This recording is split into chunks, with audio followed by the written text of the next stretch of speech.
Hello, hi. So I am back for day 12 of VEDA, and I decided that the video for today will be about my life with endometriosis. I wanted to talk about CBD because I don't know if a lot of people are talking about it as it relates to endometriosis specifically, and that's my anecdotal experience. And so just as a quick primer, backstory, I was diagnosed with endometriosis in 1998 when I was a sophomore in college. You can do the math, figure out how old I am by then, but I was in a lot of pain, and actually I had a cyst on my ovary, which was what the issue was determined to be at that time. And so I went to the hospital to have a surgery to get the cyst removed. While they were in the process of removing the cyst, they discovered endometriosis, and so a surgery that I had that was supposed to take 1 hour took 3, and in that time they did what they call ablation, which is when they burn the endometriosis down. It's not a cure, it's a temporary solve, but that's what they did, that's what they knew to do. It was 1998, so that's what happened. And then they put me on a series of medications, Lupron, then Depo-Provera, and I've done a video about that in the past, about my experience with that. I may do another video just kind of with an update, but this is just kind of more of a quick primer. So that's where we are then. So I've been living with knowing that I've had endometriosis for what, 20 years, over 20 years, 22 years, which is not common. Most people don't get diagnosed as young as I was. I was 20 years old. It was not normal for me to be diagnosed that young. When I once started kind of learning about endometriosis and meeting other people who have it, they might feel pain and have symptoms while they're in their 20s or teens, and because of just the way that the medical system is set up and the way the endometriosis presents itself, they are often not diagnosed until their late 20s, early 30s. Like 5 to 7 years is what the average time, and that's, I'm sure, on the low end. But nonetheless, I've known about it for a long time, most of my life. Yeah, about half of my life.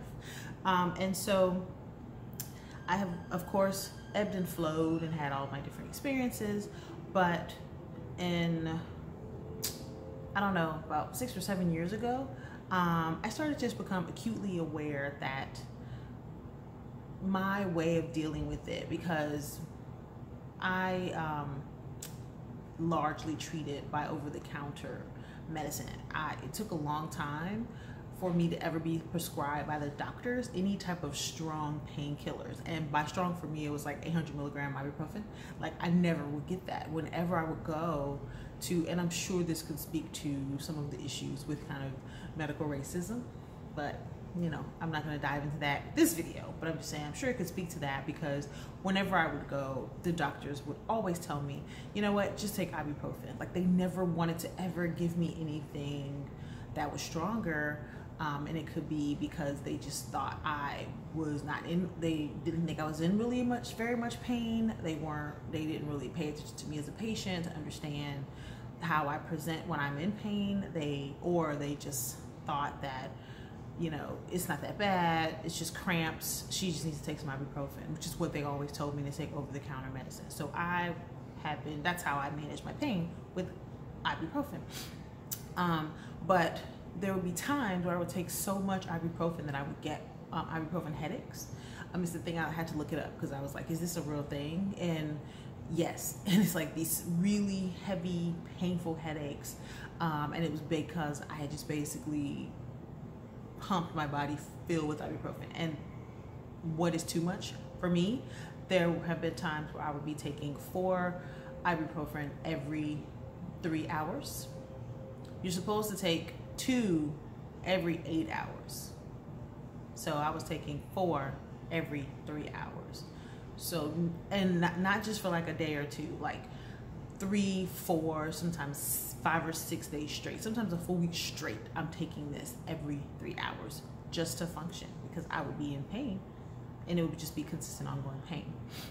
And so I started to do some research, and I was like, you know, that can't be good for my system. Like if I take so much of it, it causes me to have a headache, I'm sure that's causing issues somewhere else. Did some research and discovered that taking a lot of ibuprofen can irritate your stomach. And so I didn't want that to be an issue. So I started to look into natural alternatives for pain relief.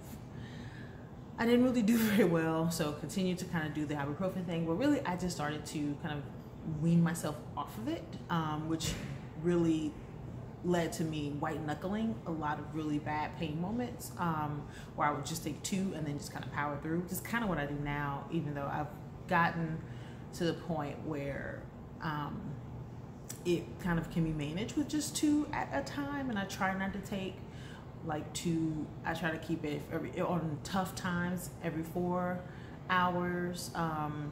You know, on normal times, there have been times where I've been able to like not take any ibuprofen for a few days or a couple of weeks, which is always fantastic. Or maybe just like 1 first thing in the morning when I wake up, and then 1 dose, so 2, and then no more for the rest of the day. And that kind of, for me, that's stasis. That means that I've gotten to a place where my pain is very well managed and I'm not having to take a lot of pain medication.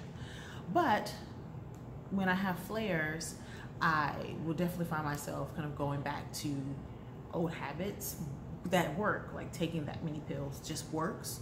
But then I would have the headaches. And so I had a really, really bad flare. I know what it is. So my boyfriend vapes, and so we would go to the vape shop and get the vape juice, etc. And I would see CBD, and I started kind of hearing about it as something that people could take for various things that were health related. And since CBD is not, and of course in my kind of poking around in research, it was like, oh, CBD isn't psychoactive like THC, it doesn't get you high. So when when things kind of started to become legalized, CBD was one of the first things that was legalized everywhere in all states of the US.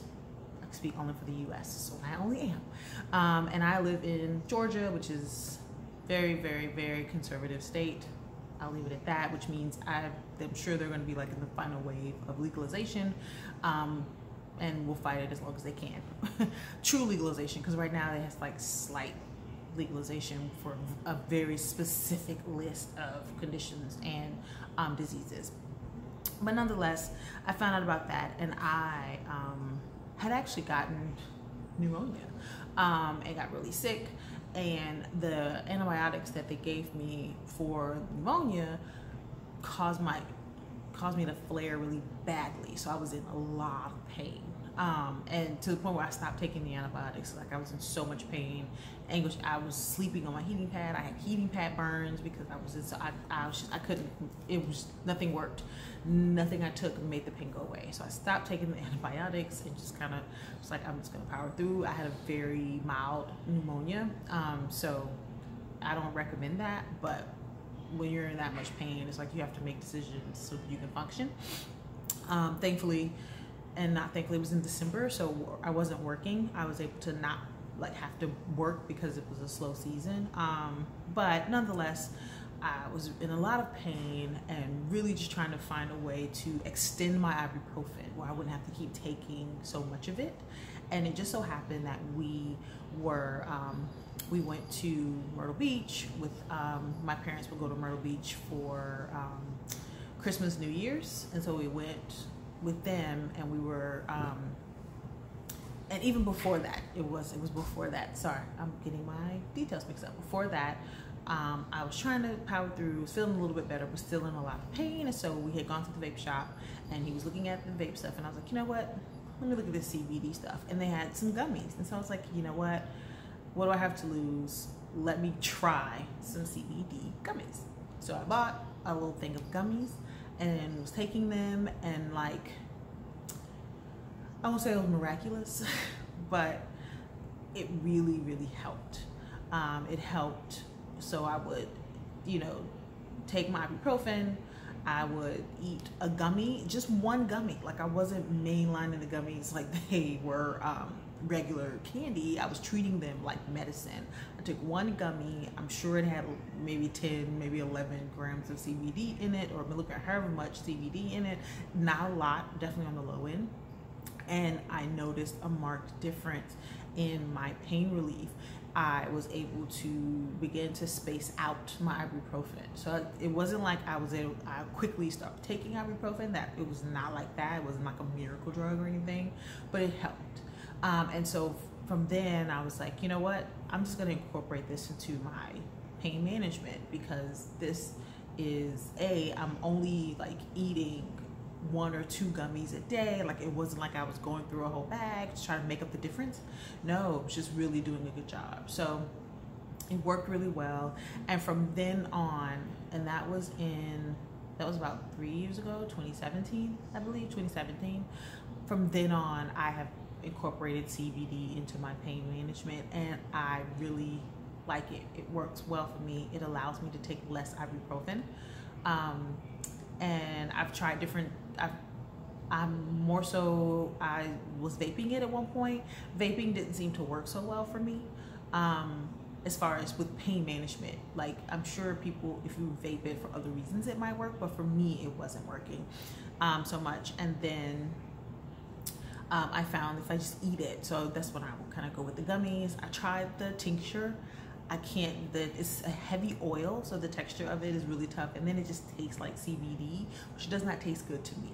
It's not something that my palate enjoys. It's a really terrible experience to taste it. But mixing it in things, if I can find things to mix it in, works fine. I've been recently putting tinctures in a smoothie, but I really have just kind of stuck with the candies, the gummies. And so I wanted to talk about my experience with CBD, just in case someone else is curious and wants to have some options, because CBD is not, there's no THC in the CBD that I take, because I live in a state where THC is still not legal. So I can go into any vape shop. There's a lot of there's natural stores, natural food stores, kind of those types of shops will also sometimes have CBD, and you can buy CBD because it doesn't have THC. You don't have to have a license. It's not a sketchy situation where you're kind of, arranging a meeting, and you can literally just go into a store. And a lot of the people who work in the vape shops are very knowledgeable about CBD. If everyone isn't, there's always like an expert on CBD in the vape shop who can answer questions, who can kind of talk to you about how, the different ways to take it, the stronger, the lighter, etc. So it's been a good experience for me. And so I just wanted to kind of mention some of the anecdotal, like in my research, the anecdotal benefits of CBD oil. So in addition to helping kind of just with pain in general, it also helps with inflammation. And as someone, endometriosis inflammation is kind of right up there in that. You deal with a lot of inflammation when you are dealing with endometriosis, so it helps cut that down. I can definitely see I've noticed less. It helps with bloating for me, and it also relaxes me. So sometimes when I take it, or if I'm taking if I take a couple of gummies, because if I'm in a flare, sometimes I might take a couple, then it kind of mellows me out, and then I kind of relax. But in doing that, I also feel better. And so I'm not advising anyone to take CBD. I think it's a choice. I just want to talk about my experience, because I have appreciated having options. When you live with chronic pain for over 20 years, as I have, you go through changes, and so knowing that there are other options out there is really beneficial. I would love to hear from you. So I'm going to stop here. That's my story. And of course, I'll come back and do updates, but I would love to hear from you. Have you had any experience with CBD? Has it helped you with a condition, whether it's, physical health, mental health, whatever it is? Because I have a friend who also has started taking it for anxiety, and she's experienced positive benefits as well. So I would love to hear from you. Please share in your comments what your experience has been like with CBD. If you have any questions, I can only give you anecdotal insights, but I can definitely give those. So I will be back for the next day of VEDA. Thanks for tuning in, and I look forward to the next time we can talk again. Bye.